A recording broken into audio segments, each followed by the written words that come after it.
to you. All about the Benjamins. All about the Benjamins. All right. Thank you, Peter. Yep.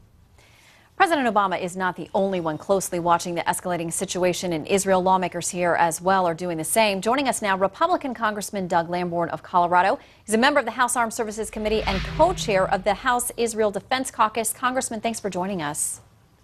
Thank you for inviting me. What is your take on what's playing out right now in Israel? Well, it's a sad situation, but I defend Israel's right to defend itself when you have these hundreds and hundreds of rockets coming in. Iran seems to be funding some of this ultimately, and Israel has a right to self-defense. And fortunately, the Iron Dome system is having about a 90% success rate if one of those rockets is going to an inhabited area. So I'm glad that Iron Dome, which was developed by the Israelis and funded by the U.S. to some extent, is working.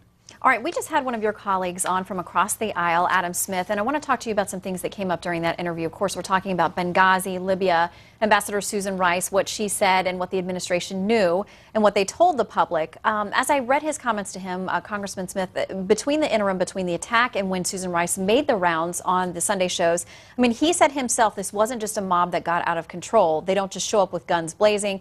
There is a growing consensus that it was pre-planned. He says that's not inconsistent with what Ambassador Rice said 2 days later. Your take?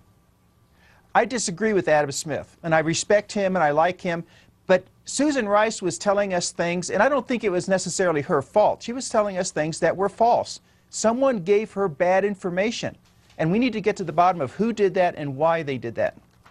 Well, and that's a question because, you know, we've heard about these talking points that apparently former CIA Director General David Petraeus has testified, at least according to those who heard this testimony, that the CIA put out its own set of talking points. They were different than what was ultimately given to Ambassador Rice. So if she is simply carrying out what she's been given, what the administration has prepared her with, somewhere in the interim, it sounds like there were two different versions of what the CIA prepared and what ended up in her hands. So how do we get to the bottom of who changed them? Because that seems to be the big mystery that no one seems to be able to answer. Somebody put their hands on that report and edited it. Who was it?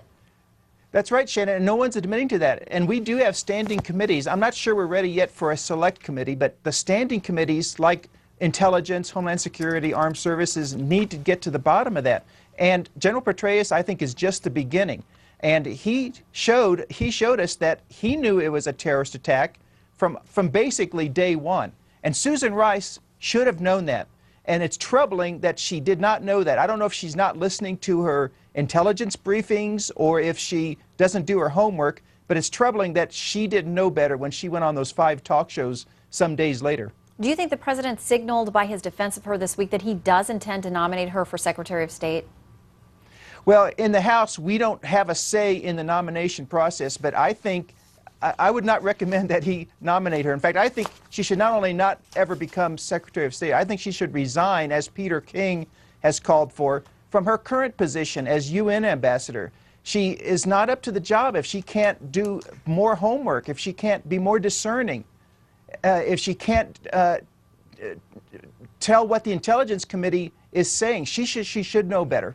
All right, Congressman Doug Lamborn. And by the way, we will talk with Peter King, your colleague, coming up in the next hour. Thank you very much for your time. Thank you.